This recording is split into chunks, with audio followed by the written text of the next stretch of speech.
it's not such an automatic routine. Like so many of us, is this a habit for you? So many of my clients, they're eating well all day. Breakfast is fine, lunch is fine. Maybe they even have a healthy afternoon snack or no snack. Dinner is fine. And then it's like the witching hours after dinner, winding down, maybe watching Netflix or flipping through social media or chatting with someone else who lives in your home. And that's when you start to feel snacky. Maybe you crave chocolate or maybe something else, or maybe you're having a glass of wine, whatever it is. It's an opportunity to just think, what would I like to change? So change equals E plus A over T. This is my fun formula I made up. Change is effort, meaning it's not just going to happen by accident. You have to like make some effort. Identify the change you want to make. Write it in your notebook. Think about the how. There is not just one how. How am I going to do this to any change? There might be 10 different ways, many more ways to affect a change. It's all right. You're just going to pick one, but you're going to make some sort of effort. You're going to write down, identify the change. Listen, all the research says if you write it down, depending on your preference, type it or write it, you'll do better than if you just vaguely think. So if I'm just vaguely thinking like, I'd like to see if I can even drink less than one glass of wine twice a week. That's nice to kind of think it through. It's a little bit specific, but if I write that down, it has a bigger impact.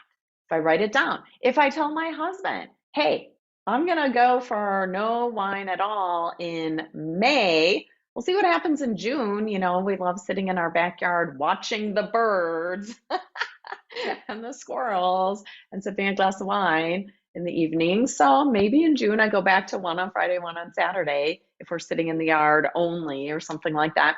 But I'm going to put in the E for effort to identify the change and be very specific. I'm writing it down to increase the likelihood that I effect such change. I'm going to tell people in my orbit. I went out with a couple of friends last week and I let them know, hey, I am not going to have any wine tonight. I'm just putting it out there so you can call me out if I order wine. And it was actually kind of great because my other two friends were like, actually, we don't want to order wine either. Let's just, why are we going for dinner at a wine bar? Let's go somewhere else. So we did.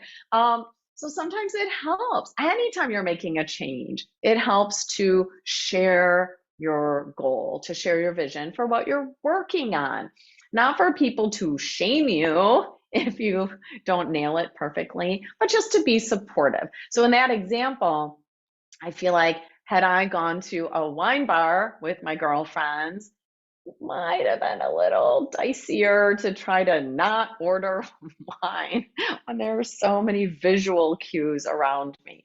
All right, so the effort has to be there. And I'm not talking about willpower. We all know willpower is a limited resource. It is depleted when we're tired, when we're hungry, when we're frustrated, when we're bored, when we're angry. So many things when we've just been trying and trying and trying. When we have decision fatigue, we've had to make so many decisions, we just get tired of it. Willpower is a limited resource. So when I say effort, I'm not actually talking about willpower like, no, I can't. That's resistance. That's willpower. That's not what we're going for. By effort, I simply mean let's do the tasks that have been shown to help us affect change. Write it, think clearly. What am I aiming for here? So just saying something like, I'd like to eat, fewer ultra processed foods. Okay, can we be more specific? Write it down. Write down what you mean by that. Maybe you mean, I'm going to read the label of every package I open at home. And I'm just going to simply start by raising my awareness of ultra processed ingredients in everything that goes into my mouth. For me, that is actually like half the battle. I read that ingredient list and I see guar gum. I'm like, please. I don't want that in my body. I don't want any of those chemicals. Sulfate and potassium, no, thank you. Mono and diglycerides, pass.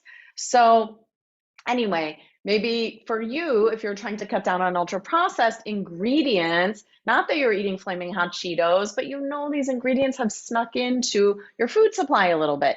They're in your peanut butter, they're in your cereal, they're in your crackers, they're in your coconut milk, they're in your ketchup. I don't know, like they're in your marinade for your fish, that the marinade you bought at the store. So you might decide, I'm going to write down, I'm reading every single ingredient list. If it has a label, I'm reading it. Okay, that's very specific. So that's the effort I'm talking about. Identify the change you want to make, write it down, make a very specific plan. And, let's say you forget. I find this is really common. I'll come up with an idea. I want to do this. And then I promptly forget. And then a week later, I'm like, oh, shoot, I was going to do that thing.